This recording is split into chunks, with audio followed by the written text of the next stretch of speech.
আসলে দুটো ফ্রেন্ড, আমি গ্রাজুয়েশন কমপ্লিট করছি, ও ফাইনাল ইয়ারে আছে। আসসালামু আলাইকুম, কেমন আছেন সবাই? আশা করছি আপনারা সবাই ভালো আছেন।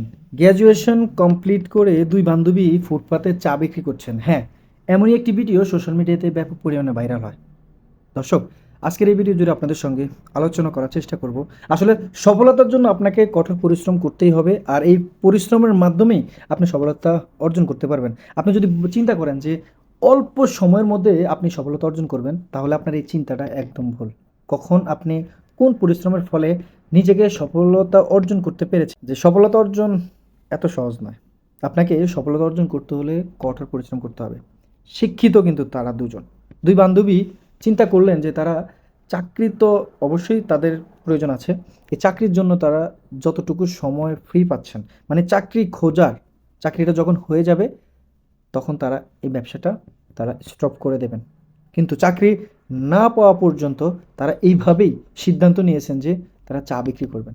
মাশাল্লাহ, খুব ভালো একটা উদ্যোগ নিয়েছেন। ভালো একটা উদ্যোগ নিয়েছেন না বলেন? কিন্তু এদেরকে দেখে কি শিক্ষা নিতে হবে?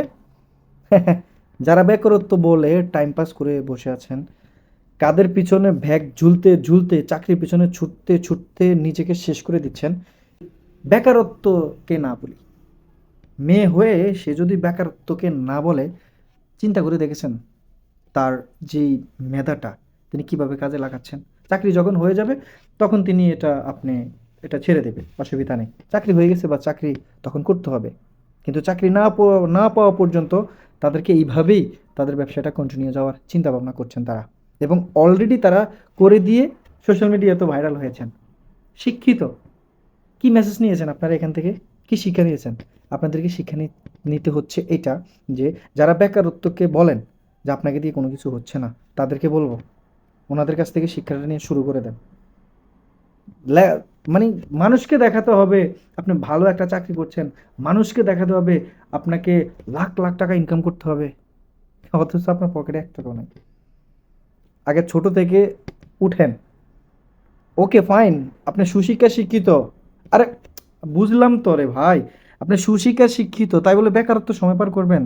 আপনার একটা হ্যাডম, হুম, আপনার কাজ করে, ইগো কাজ করে মনের ভিতরে, যে আপনি এত শিক্ষায় শিক্ষিত হয়েছেন, কেন আপনি ফুটপাতে চাকরি করবেন? আপনি কেন এই ধরনের কাজকর্ম করবেন? আপনার সাথে কি যায়?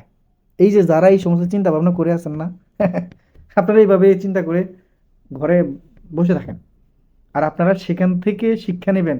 এই যে দুটি বোন আছে তাদের কাছ থেকে শিক্ষা নেবেন, আর আপনারা তখন জেলাসি ফিল করবেন। আরে আরে হইলটা কি, করছেটা কি, কি করতেছে তারা? দেখা যাচ্ছে আপনি যতটা সময় মোবাইল টিপাটিপি করে, ওই যে চাকরির পেছনে ছুটাছুটি করে যতটা সময় ব্যয় করছেন, তারাও কিন্তু সেমভাবে চাকরির পেছনে ছুটতেছে, চাকরি খুঁজতেছে। খোঁজার আগ মুহূর্ত তাদের যে ফ্রি সময়টা থাকে, সেখানে তারা এই ব্যবসায় সময়টা দেন। কি করছে? ফুটপাতে ব্যবসা করছে। অসুবিধা কোথায়? কোনো কাজকে ছোট করে দেখতে নেই।